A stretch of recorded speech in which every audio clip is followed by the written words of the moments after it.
Well, I thought it was a very interesting project to celebrate the anniversary of women's suffrage. Lovely idea to publish, republish 4 books, reissue 4 books by women writers, titles that might have been, forgotten, out of print, neglected or whatever. It just seemed an excellent publishing idea, both in terms of women and of books. Exactly what Penelope said, and I also like the fact that they could be from anywhere, they could be in translation or not, and I thought it would be a very nice way to get books that are not at all neglected in one part of the world, but in Britain aren't well known, and to sort of bring them over here. Absolutely. I mean, I think that was, that's a sort of very fortunate area of choice. I mean, it's so good that Kamila was able to bring in books that are sort of unknown to many Western readers. And therefore, the range that we've got, I mean, my 2 are by extremely different writers of different time, different kinds of writers. So the range, yes, it is a wonderful demonstration of what women's writing can do. And also of the range within women's individual lives. So with Penelope's choices, I mean, these are writers who are well known, but the particular works aren't so well known. So even that question that even where you have women writers who you think are still very much in the conversation, you can go back and discover sort of lost gems. Yes.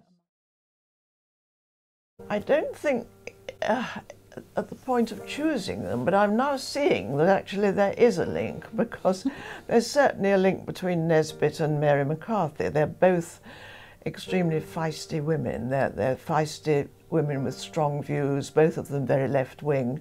There's certainly a relationship there. And now that I've read Kamila's choices, I'm actually seeing two very different women from very different places with something of the same sort of, can you call it feistiness? And I think certainly outspokenness, and also it's not, I suppose, outspokenness, but outwritingness, if we can say it is women who were writing things that of a sort that women weren't writing or talking about. Women writing about sexuality, women writing about their relationships. Ismat, Chughtai and Sara Suleri are both doing that.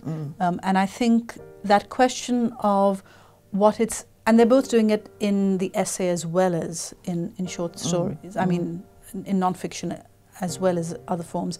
And I think that question of what women are allowed to say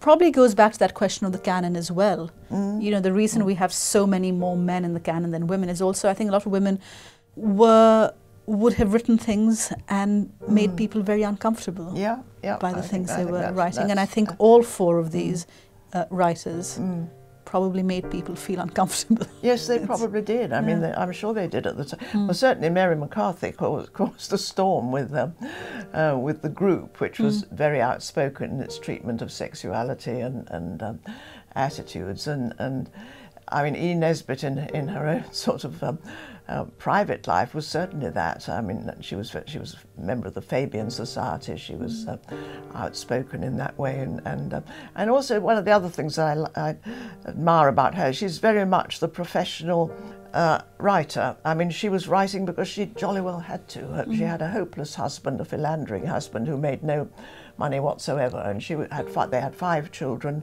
and she simply had to. So she had an enormous output, and of course, inevitably, it's uneven. I mean, not all of it is marvellous, but she is a very early professional woman writer.